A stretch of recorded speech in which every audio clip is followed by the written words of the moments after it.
All right, welcome back, everybody, as we join you from the TPC River Highlands this afternoon. We are so excited to be here. I mean, this is the biggest professional sporting event in the entire state of Connecticut, and millions of dollars are raised for charities because of this incredible event. All right, now that's a lot of pressure. Could you imagine being a golfer with all of this pressure on you? How do the athletes handle this type of pressure?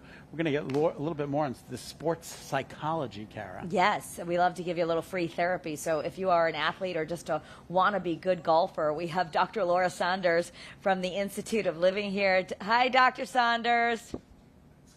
Hello, friends. Happy Wednesday. Exciting that you're out there at the TPC. Little fun fact, if I got to redo my career, I would have liked to be a sports psychologist because I love sports and I love to talk about sports.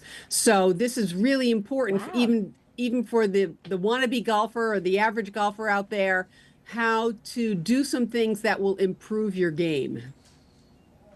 Wow. Okay. So, there's a lot of, obviously the pros, that's the mental game is part of it. And then even for all of us, let's start with pressure. When you're starting to feel all that pressure, what are you supposed to do?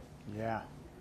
Yeah, actually, a lot of those pros actually have psychologists and sports psychologists that work with them because they do a lot on managing anxiety, managing arousal, right?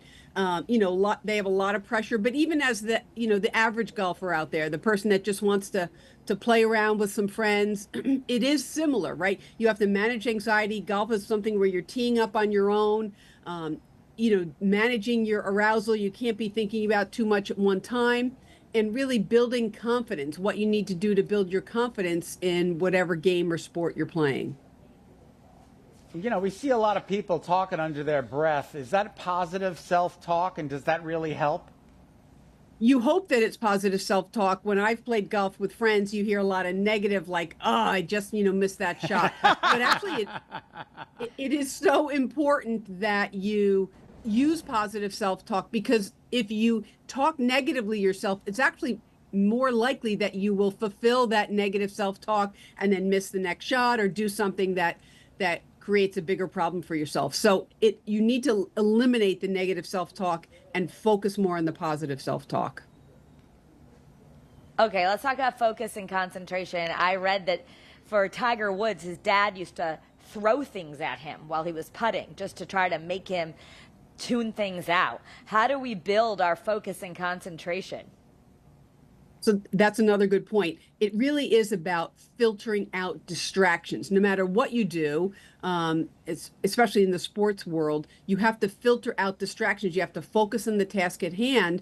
And then that leads you into the next really big concept, which is visualization. Visualization is such an important aspect of sports psych because you have to mentalize and visualize whatever it is, the activity, the swing, the drive, whatever it is that you're doing. You have to visualize a positive outcome.